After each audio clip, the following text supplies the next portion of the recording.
guys, I want to be doing a deck profile for Diabolos DDD. So this is using Dark Diabolos and the DDDs together. We're mixing it up.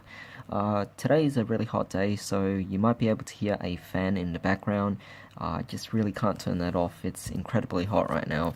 But I still wanted to get this deck profile out, so let's just get started. So right off the bat, we're just playing one copy of Darkest Diabolos. He's not our main engine, but he's still quite amazing to actually play in this deck, as it still triggers off a lot of things. We're focusing on a lot of viruses here. As a result, together with the DDDs, it works quite well, since we could actually go into big monsters that meet the requirements for the viruses. We're playing 3 copies of Armor, basically an upstart goblin for the deck, just really amazing. And together with Layer of Darkness, you can also tribute off your opponent's monsters as well, which is definitely quite nice. Of course, we have to move on to the DDDs as well. If you guys are wondering, I am not playing Lilith, because Lilith is just a little bit more slow in this particular variant. You don't really need to focus on setting all your virus traps or anything. You just have to rely on actually drawing them, because obviously as a DDD deck you can still make big combos and different boards and stuff like that. So 3 Ragnarok, because it's still really amazing. And of course we're still playing 2 copies of Thomas in this one. Since we're playing DDs, we're going to be needing searches, so 3 copies of Kepler and 2 copies of Copernicus. That basically is it for the pendulum monsters, but we're of course still going to be playing Swirl Slime, because he's pretty much going to go into most of your monsters really easily. 2 copies of Necro, because obviously space is a little different, and same thing applies for Lamia, only 2, but I am playing a DD Ghost as a 3rd tuner, so that could actually help you get into a lot of different monsters. Now, the interesting thing is we're playing Arama, which is also a Fiend. Quite amazing, because we could discard him to actually search for a Layer of Darkness, meaning he's in a grave, and then you could actually do your typical plays and utilize Puppet Master to actually bring back 2 Fiend type monsters from your graveyard, and that would of course include Arama, so it definitely combos really well, and I really like Puppet Master right now as a tech.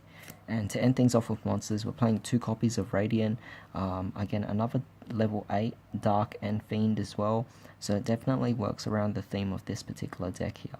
But that's it for monsters. Let's move on to spells. Alright, so moving on to spells, we're playing 2 copies of Layer of Darkness, because we really don't need that many of them. It's not the main focus of our deck here. What we want to do is we can actually just search them out using Arama's effect. We are playing 3 copies of Allure of Darkness, because a lot of our monsters are all dark, and as a result of that, I think 3 is definitely well worth playing. Same thing applies for actually 3 copies of Trade-In. We could actually abuse this quite well. We have Radiant, we have Darkest Diabolos, we also have Thomas and Ragnarok. As a result of that, I think that's a total of 8 targets. So because of that, 3 Trade-Ins, you're always going to have something to get rid of. And on top of that, we're also playing 3 copies of Dark Contract with the Gate to search for our level 8s as targets for Trade-In or Allure of Darkness, so it definitely works quite well there as well. For a little bit of extra draw power, we're also playing Pot of Desires. We're not focused on actually losing our specific cards or anything. We don't really need particular combo pieces. As a result, Pot of Desires I felt was definitely worth playing in this. Playing the 1 Monster Reborn to help out extend ourselves. We're playing a Super Poly, because it's just another option as well, and your opponent can't negate it. And we're playing a Foolish Burial, because we have different targets, including Diabolos himself as well. To end things off with traps, we're just playing the viruses, so 2 Full Force Virus, an Eradicator, and a Deck Devastation Virus. Now of course the ratios are completely up to you. You can actually just alter these however you guys actually like, but personally I feel that Full Force is definitely the most effective in this current format.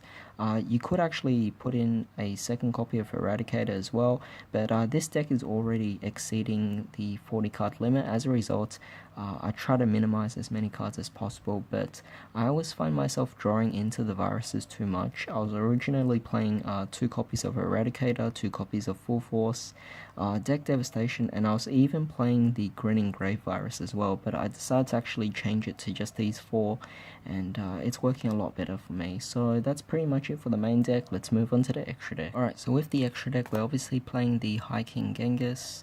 I just think he's okay at 1, like you don't really need 2 of them, so you're also mixing this up as a hybrid, so overall I rarely increase the number of it. 1 Beowulf just to help us into rank 8 XCs, level 8 Dark as well, so it's definitely quite nice. A D-Arc, perfect targets. Basically these 2 act as perfect targets for your viruses. And of course we're also playing 2 copies of Genghis as well, the original one. Into Synchros, we're actually playing the Bright Armageddon as well as the Gus King Alexander, the high one. Basically these 2 are possible targets to go into because of the fact that we're playing DD Ghost. It opens up so many options, and I go into a lot of combos with both these cards. We have a Siegfried, of course, and we also have Crystal Wing. Both are still very possible. For Alexander and Meteor Burst, obviously that makes sense as well. For XCs, we're playing a Kala Yugioh, we're playing a Titanic Galaxy, and we're also playing a High King Caesar, simply because Puppet Master is level 6, making it very easy to actually go into Wave King Caesar here. Playing a Master King Archfiend because it requires Fiend monsters. We're playing mostly Fiends. And of course Link Karibo because we have plenty of Link 1 targets. But basically that's pretty much it for this deck. It's definitely a very interesting version of the deck. It hinders the consistency of getting combos off, but overall it is definitely a more control build, so you're not gonna like it as much as the pure variants of DDDs, but I definitely still think that the pure version of Darkest Diabolos, or the pure version of this whole virus deck, is definitely not as good, and as a result it's definitely improved in this deck quite a bit. So because of that, I've just been testing it out differently. As you know, I did a deck profile mixing Darkest Diabolos with Predaplants. That was probably my favorite version of the deck, but overall it's just testing things out, and considering that DDs have plenty of interesting targets you could actually target for your viruses, it seemed like a really fun choice to go with. So definitely try this out, and tell me what you guys actually think about this. But in the meantime, hope you guys have a great day. I'll see you next time.